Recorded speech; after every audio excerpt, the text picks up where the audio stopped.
So I'm still in Hawaii, and if you hear Hawaiian music in the background, that's what's going on. I'm in the kind of hotel area. There are the tiki torches outside burning away. But I'm going to show you in this video how to take two different video streams and bring them into Adobe Premiere and work with them.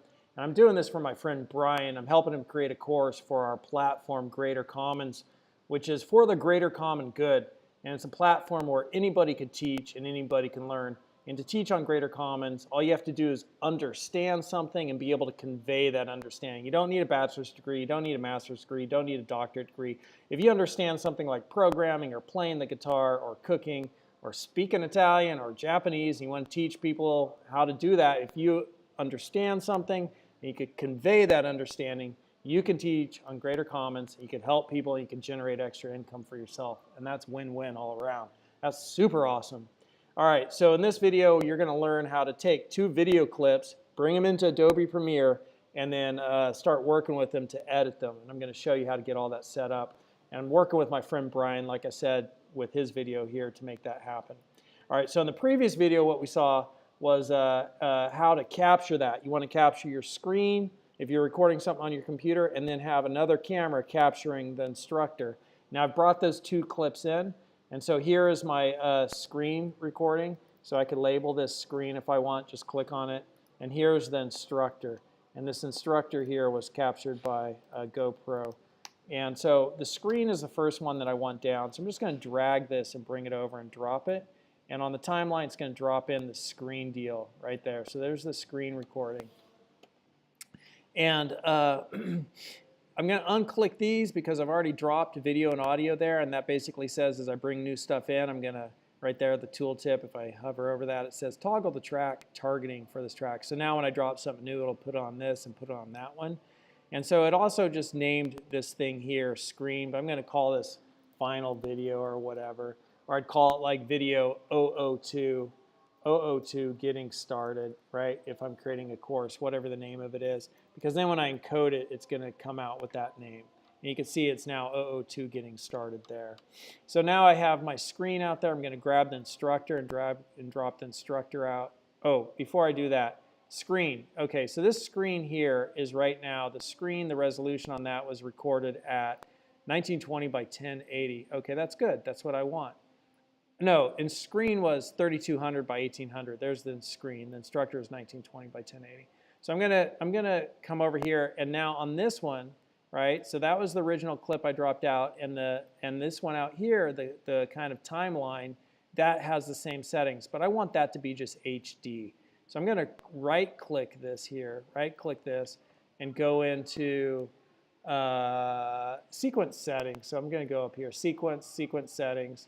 And you got to make sure that this is selected right here. I'm going to go to sequence settings, and I'm making this sequence 1920 by 1080. Okay, so that's 16:9, and 44.1 is what it's coming out as.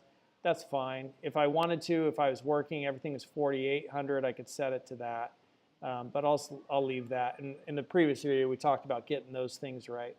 So frames per second, I'd go to this too if that was the original way I captured it, which was covered in the previous video, getting these all to 2997, and then the audio, getting the audio to all match up here to 48, or you could have them match 41s, but just make sure that they match. So you want the instructor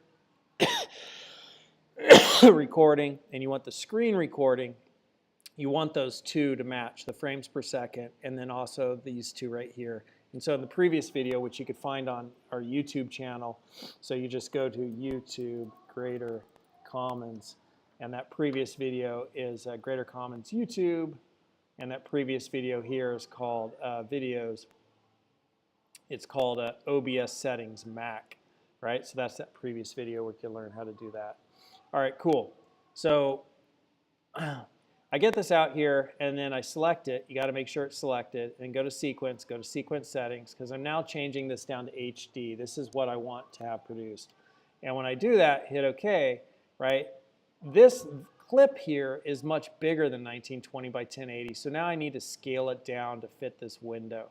And so I'm going to select, come over here to Effect Controls, have that selected, hit this little thing right there, because that's what allows me to change it. Hit that, and then go from fit here down to, I don't know, 50%.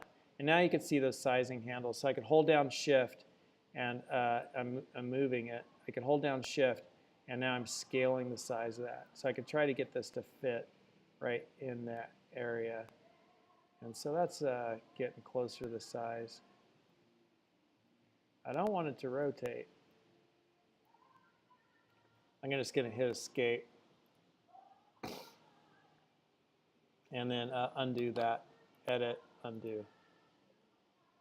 Edit, undo a lot. Command Z, Command Z, Command Z, Command Z. All right, now I'm just going to redo that. Select it, hit this, and now I have that, and I'm going to grab those little handles, hold down Shift, so I can scale it proportionately, and bring it down in size, and then just try to get it to match in there. And there's no snap to that I've found, so if somebody knows that, please tell it to me, because I really wish there was. I got to fit, because it's really hard. Like, there's the black line, right? So just get it in that corner, and try to fill in the screen. So we lose part of the screen here that we've recorded, and you just have to be aware of that, right? Like, we got right to this part right there, which is maybe this, so we lost that part of the screen maybe. And the alternative to that is just getting it smaller. But then, you know, if it's just fitting, then we don't have the top there. So that's where it's just a little bit funky, trying to fit something that wasn't 16:9 into 16:9. All right, so I would go with this and just work when I'm recording in the top left area of my screen. So now I'm going to hit Enter. All right, cool. I just accepted that. All right, so my scale on that is 64.5 and 1031.6, maybe 1031, 1030. And I could just zoom in here to see that needs to actually come up a little bit.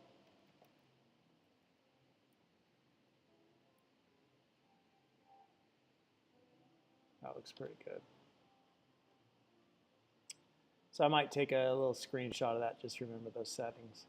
All right, so now I have that. I could bring the instructor on and drop the instructor.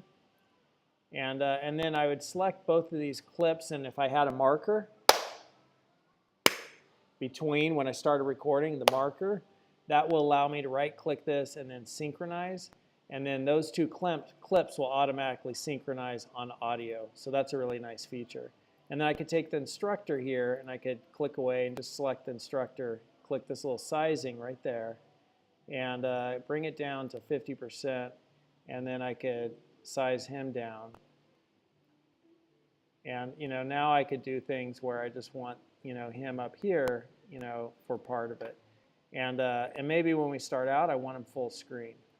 All right, so that'll be full screen when we start out.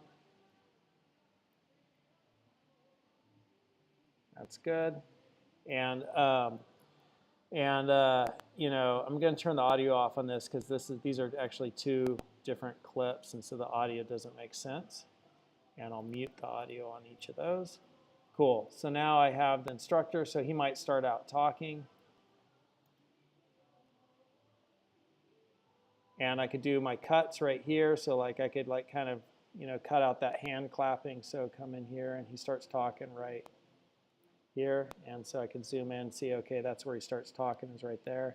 So I could get the razor, I could cut all this footage, and then go back and get the selector and select that. So this is the selector, this is the razor, and then select all that, and then click all this, and drag it over to the left, and then it starts out with him talking. And then like say, okay, I want to have him zoom in, so I select this clip, and then we're going to put in keyframes. So back in the day, keyframes are like Disney would create comics, movies, and he would say, okay, here's where Mickey Mouse is, and this is where he ends up. And he'd draw those keyframes, and then tweeners, because they filled in what was between, would draw the frames between those two keyframes. So we're going to put in a keyframe. And to put in a keyframe, we'll just turn these on, and it drops a keyframe right there. And then we're going to play for a second. And then we'll stop it, and we'll put another keyframe by clicking this, and now it added a keyframe. And now I could click this little scaling thing right there, and I could change it. And I could bring them up over here and put them right there. And now what that does is, watch, I'm going to move this back. And he's playing, and now, boom, he scales out of the way. And now let's say he's teaching something, and then I want another keyframe, so starting here, and then come down here, and then add this one. And so now this keyframe is going to be, and you can see they're slightly different, right? The colors kind of make a difference there. This keyframe, I'm going to click that. I'm just going to move them down here. Let's say I wanted something to be seen up there. And so now I could see that one, you know, like when I play that, it's going to drop on down. And so that allows you to move the instructor around. And let's say I'm ready for him to go full screen again. I'd add another keyframe and play it for a second. And then add another keyframe. And then hit this big deal and make him big again.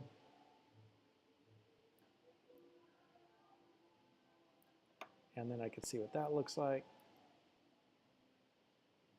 And so that allows you to like let the instructor talk to the student. When the instructor's talking to the student, it'd be big screen. And then, you know, get them out of the way or get her out of the way when you just want to show something on the screen.